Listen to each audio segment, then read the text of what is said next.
Garments ইন্ডাস্ট্রিতে quality কন্ট্রোলের একটা ভালো চাকরি চান, কিন্তু ইন্টারভিউর কথা ভাবলেই কি একটু টেনশন হয়? একদম চিন্তা করবেন না।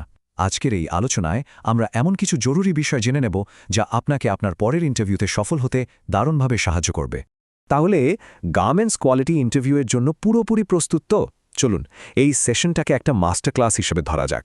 এটা আপনার আত্মবিশ্বাস বাড়ানোর জন্য যা যা দরকার তার সবকিছুই আপনাকে দেবে। আমরা ধাপে ধাপে এগোব।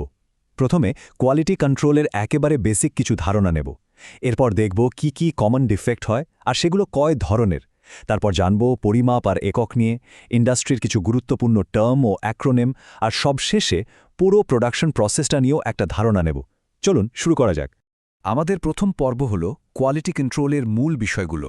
মনে রাখতে হবে, যে কোনো টেকনিক্যাল ইন্টারভিউতে ভালো করার প্রথম শর্তই হল একটা শক্ত ভিত্তি তৈরি করা, আর আমরা ঠিক সেটাই করতে যাচ্ছি। আচ্ছা, কোয়ালিটি ইন্সপেক্টর বা সংক্ষেপে কিউআই বলতে আসলে কি বোঝায়? খুব সহজ কথায়, এনারাই হলেন কোয়ালিটির অতন্ত্র প্রহরী। ওনারা নিশ্চিত করেন যে প্রত্যেকটা প্রোডাক্ট বায়ারের দেওয়া স্ট্যান্ডার্ড অনুযায়ী তৈরি হচ্ছে কিনা। তাদের ওই সেনদৃষ্টিই কিন্তু পণ্যের মান রক্ষা করে।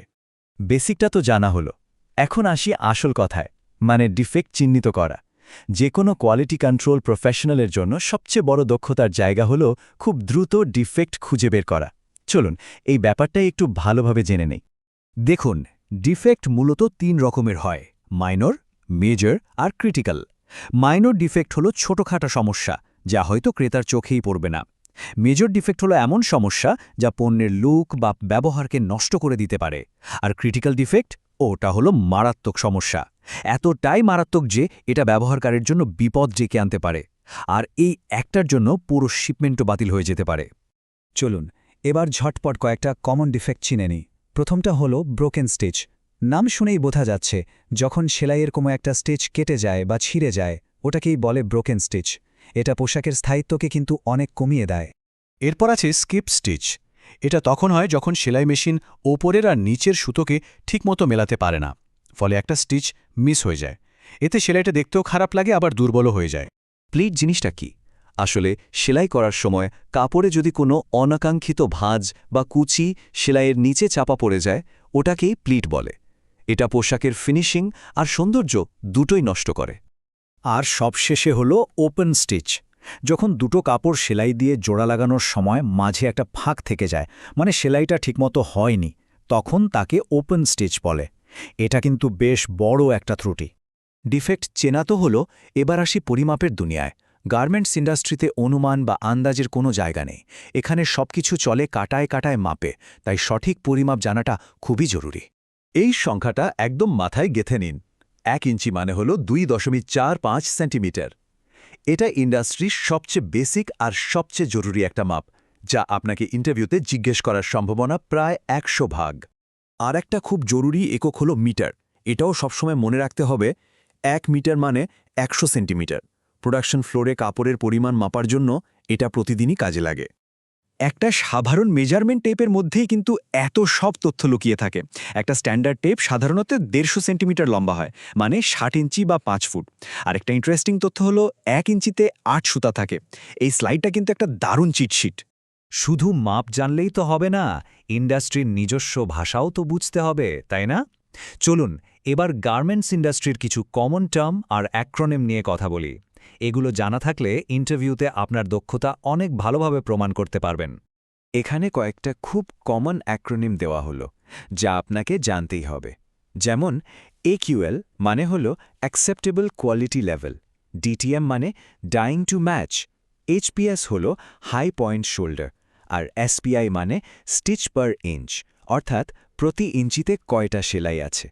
প্রোডাকশন লাইনে দুটো কার্ড প্রায় দেখবেন, ব্লু কার্ড আর ব্ল্যাক কার্ড। মনে রাখবেন, ব্লু কার্ড দিয়ে টেকনিক্যাল বা সেলাইয়ের সমস্যা বোঝানো হয়, আর ব্ল্যাক কার্ড ব্যবহার হয় মেশিনের কোনো সমস্যা হলে। এই পার্থক্যটা জানা কিন্তু খুব জরুরি। চলুন এবার একটা খুব পরিচিত জিনিস, মানে জিপারের মূল অংশগুলো দেখে নিই। যে কোনো জিপারের এই 5টা প্রধান অংশ থাকে: জিপার টেপ, জিপার টিথ বা দাঁত, রানার, পুলার আর স্টপার। গার্মেন্টস ফিনিশিং প্রসেস নিয়েও কিন্তু ভালো ধারণা থাকা দরকার। সাধারণত 5 ধরনের ওয়াশ খুব বেশি ব্যবহার হয়: normal wash, enzyme wash, silicon wash, stone wash আর গার্মেন্ট ওয়াশ। প্রত্যেকটা ওয়াশ কাপড়ের উপর আলাদা আলাদা এফেক্ট তৈরি করে। আমরা প্রায় শেষের দিকে চলে এসেছি। এবার আমাদের শেষ পর্ব প্রোডাকশন প্রসেস সম্পর্কে জ্ঞান। এখানে আমরা দেখব প্রোডাকশনের শুরু থেকে শেষ পর্যন্ত কাজের ফ্লোতে কিছু টার্ম কিভাবে ব্যবহার হয়। আচ্ছা, প্রোডাকশনে মকআপ শব্দটা প্রায়ই শোনা যায়। এটা কি জিনিস? ধরুন হাজার হাজার পিস বানানোর আগে একটা স্যাম্পল বানিয়ে দেখে নেওয়া হলো যে ডিজাইন, ফিটিং, সেলাই সবকিছু ঠিকঠাক আছে কিনা। ওই স্যাম্পলটাই হলো মকআপ। এটা প্রোডাকশনে যাওয়ার আগে ভুল ত্রুটি শুধরে নেওয়ার জন্য খুবই জরুরি। ট্রিম কার্ড হলো একটা মাস্টার চেকলিস্টের মতো। একটা পোশাকে কি কি ছোট জিনিস বা ট্রিমস লাগবে, যেমন কোন সুতা, কোন বোতাম, কোন জিপার, তার সবকিছুর স্যাম্পল এই কার্ডে লাগানো থাকে আর অ্যাপ্রুভ করা থাকে। এটা নিশ্চিত করে যে প্রোডাকশনে যেন কোনো ভুল জিনিস ব্যবহার না হয়। তাহলে আজকের পুরো আলোচনা থেকে যদি মাত্র 3টা জিনিস মনে রাখতে বলা হয় তাহলে সেগুলো কি হবে? প্রথমত, ডিফেক্টের 3 প্রকার: মাইনর, মেজর ও ক্রিটিক্যাল। দ্বিতীয়ত, 1 ইঞ্চি সমান 2.54 সেন্টিমিটার। আর তৃতীয়ত, AQL এর পুরো মানে হল অ্যাকসেপ্টেবল কোয়ালিটি লেভেল। এই 3টা জিনিস একদম ভুলবেন না। শেষ করার আগে একটা প্রশ্ন থাকল, একটু ভেবে দেখুন তো, প্রোডাকশনের জন্য কোন ডিফেক্টটা সবচেয়ে মারাত্মক আর কেন? এর উত্তরটা যখনই খুঁজে পাবেন, বুঝবেন আপনি একজন কোয়ালিটি ইন্সপেক্টরের মতোই করে ভাবতে শুরু করেছেন।